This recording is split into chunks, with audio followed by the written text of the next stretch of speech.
વરસાદની સિઝનમાં અળવીના પાનનો ઉપયોગ કરીને આપણે પાતરા બનાવતા જ હોઈએ છીએ, પણ આજે આપણે તેમાં રીંગણ ઉમેરીને એકદમ ટેસ્ટી ગુજરાતી શાક બનાવીશું. તેના માટે મેં 250 ગ્રામ લીલા રીંગણને પાણીથી ધોઈ તેના ઉપર રહેલા ડીટા કાઢી ચપ્પા વડે 2 ભાગમાં સમારી દીધા છે. સમારેલા રીંગણ કાળા ન પડે તેના માટે પાણી ભરેલા બાઉલમાં અડધી ચમચી મીઠું ઓગાળી તેમાં રીંગણને પલાળી રાખીશું. માર્કેટમાંથી રીંગણ ખરીદતી વખતે તે તાજા અને કૂણા હોય તેવા જોઈને લેવા. બહુ મોટા રીંગણ હશે તો તેમાં બી પણ પાકટ રહેલા હશે. હવે મેં 4 નંગ મોટી સાઇઝના અળવીના પાનને પાણીથી સરખી રીતે ધોઈને કોરા કરી દીધા છે, જેથી તેના ઉપર જે માટી લાગેલી હોય તે બધી નીકળી જાય. પાન ઉપર રહેલી નસને ચપ્પા વડે કાઢીને અલગ કરીશું. અત્યારે મેં મોટા પાન લીધા છે એટલે સાઈડની પાકટ નસો પણ મારે કાઢવી પડશે. તમે જો કુમળા પાન લાવો તો જે કુમળી નસો હોય તેને અલગ કરવાની જરૂર નથી. નસ કાઢતી વખતે જો પાન થોડું ફાટે તો વાંધો નહીં, કારણ કે અત્યારે આપણે પાનના બીડા નથી વાળવાના, તેને સમારીને શાકમાં ઉમેરવાનું છે. જો તમારે ત્યાં અળવીના પાન ન મળતા હોય અથવા તો તમે શિયાળામાં શાક બનાવી રહ્યા હો તો તેના બદલે તમે પાલકની ભાજીનો પણ ઉપયોગ કરી શકો છો. હવે પાનને આ રીતે વાળી શક્ય હોય તેટલું બારીક સમારી લઈશું. આ રીતે વારાફરતી ચારે પાનની નસ અલગ કરી તેને સમારી લેવાના છે. હવે શાકને વઘારવા માટે કઢાઈમાં 3 ટેબલસ્પૂન તેલ ગરમ કરી તેમાં રાઈ, જીરું અને અજમો આ ત્રણેય 1-1 ચમચી ઉમેરીશું. બધી જ સામગ્રીના માપ વિડીયોની સ્ક્રીન ઉપર અને ડિસ્ક્રિપ્શન બોક્સમાં આપ્યા છે. તેમાં અડધી ચમચી હિંગ, 5 થી 7 મીઠા લીમડાના પાન, 1 ચમચી સફેદ તલ અને તીખાશ માટે 2 મોટી ચમચી આદુ મરચાંની પેસ્ટ ઉમેરીશું. આ શાકમાં આપણે લાલ મરચું પાવડરનો ઉપયોગ નહીં કરીએ. 1 ચમચી હળદર ઉમેરી આદુ મરચાંની કચાશ દૂર થાય ત્યાં સુધી અડધી મિનિટ માટે સાંતળી લઈશું. મસાલા બળી ન જાય તેનું ખાસ ધ્યાન રાખવું. તૈયાર કરેલા વઘારમાં સમારેલા રીંગણ ઉમેરી તેના ઉપર બધા મસાલા કોટ થાય તે રીતે હળવા હાથે મિક્સ કરી લઈશું. અત્યારે આપણે જેટલું માપ લીધું છે તેમાંથી 4 થી 5 વ્યક્તિને સર્વ કરી શકાય તેટલું શાક તૈયાર થશે. તેમાં સમારેલા અળવીના પાન ઉમેરી બાકીના મસાલામાં 2 ચમચી ધાણા જીરું, અડધી ચમચી ગરમ મસાલો અને સ્વાદ પ્રમાણે મીઠું ઉમેરીશું.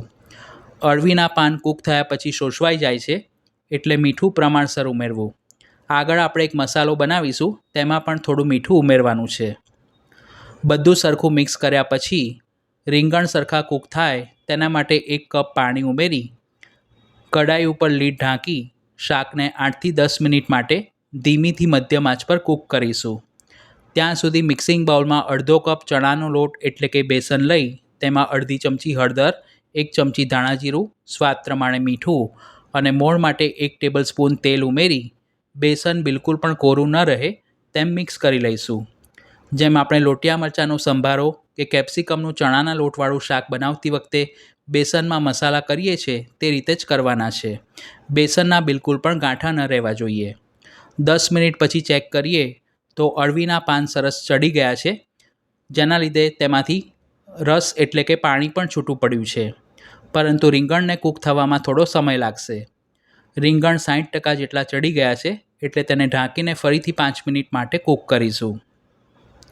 જો તમે અળવીના પાન અને રીંગણ પહેલેથી સમારીને રાખ્યા હોય તો આ શાક બનાવવામાં 20 મિનિટ જેટલો સમય લાગે છે.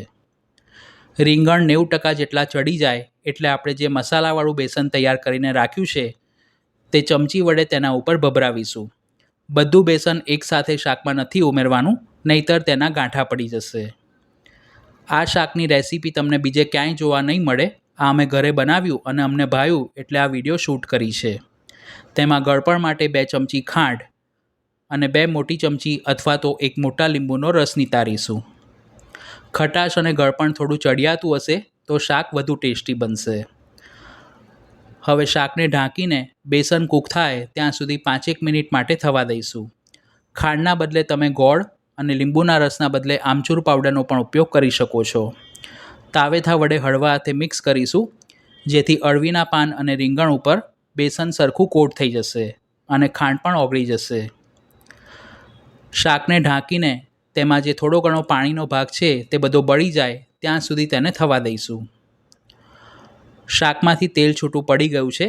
અને જોતાં જ ખાવાનું મન થઈ જાય તેવું એકદમ ટેસ્ટી અળવીના પાન અને લીલા રીંગણનું શાક બનીને તૈયાર છે. આ શાકને આપણે રોટલી, ભાખરી કે પરોઠા સાથે સર્વ કરી શકીએ છીએ. છેલ્લે તેના ઉપર 2 ટેબલસ્પૂન જેટલી કોથમીર ભભરાવી ગરમા ગરમ શાકને સર્વિંગ બાઉલમાં સર્વ કરીશું. તો તમે પણ આ નવું ગુજરાતી શાક ઘરે જરૂર બનાવજો. વિડીયો પસંદ આવી હોય તો તેને લાઈક અને શેર કરવાનું ન ભૂલશો. ધન્યવાદ.